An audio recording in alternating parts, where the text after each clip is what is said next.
Hi! The safest and easiest method to unlock your Samsung is by code. UnlockUnit.com can solve this problem for you. All you have to do is follow these 3 easy steps. 1.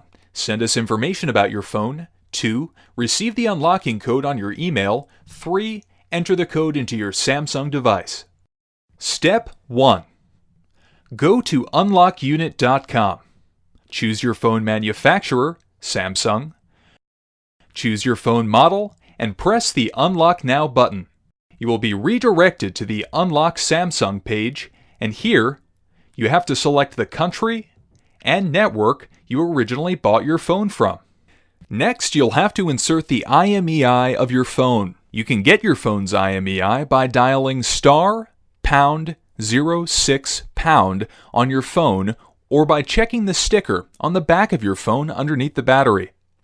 You'll also need to enter your email address and then proceed to payment. Step 2.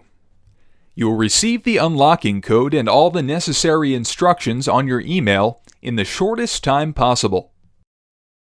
Step 3.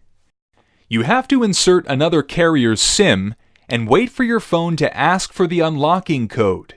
Then, enter the code you received from us and your phone will be unlocked. For more information, visit UnlockUnit.com and check the frequently asked questions or just contact us. Thank you.